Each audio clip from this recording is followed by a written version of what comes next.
Buddhism, along with Taoism and Confucianism, are the primary religious or philosophical traditions of ancient China. All three have helped shape Chinese culture and heritage in one form or another. And at Yousheng Temple in Beijing, hundreds came to participate in a sacred ceremony, including little toddlers and lay monks in their late 70s.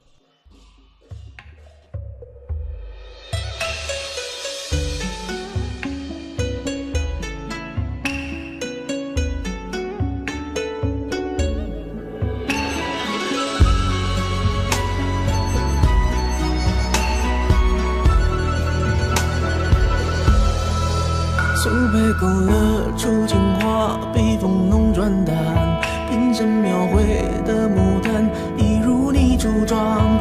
冉冉檀香透过窗，心事我了然。宣纸上走笔，只字各一半。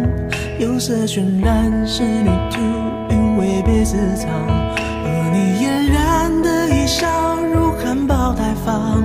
你的美一缕飘散，去到我去不了。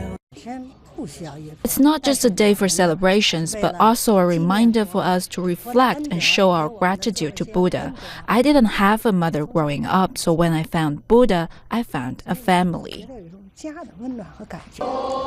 However, the experiences that prompted believers to take up the spiritual quest differ from person to person. I was exposed to the religion in my 30s. For me personally, I felt more grounded, and I became more aware of my surroundings. And this has brought my family closer. Both me and my wife have chosen this faith, and so has my eldest son. Such is the complexity of its history and belief system. Buddhism has usually been the preserve of older generations. But that's not necessarily the case any longer, with more and more young people being drawn to its virtues. 冉冉檀香透过窗，心事我了然。宣纸上走笔，只字各一半。釉色渲染，仕女图，韵味别私藏。而你嫣然的一笑，如含苞待放。你的美一缕飘散，去到我去不了的地方。天际在等引你，而我在等你。炊烟袅袅升起，隔江千万里。在平地树根里放前朝的飘逸，就当我为你遇见一伏笔。天青色等引你，而我在等你。月色被打捞起，晕开了结局。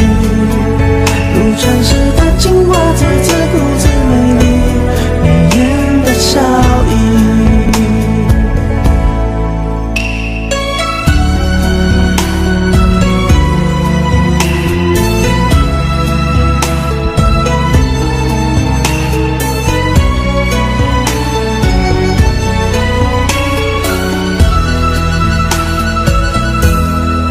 色白花青的锦衣，跃然于万地。临摹松铁，落款时却惦记着你。你隐藏在窑烧里千年的秘密，气息里犹如绣花针落地。天外芭蕉，热骤雨，换热铜绿。我路过那江南小镇的等你，在泼墨山水画里，你从墨色深处被隐去。天际在等引你，而我在等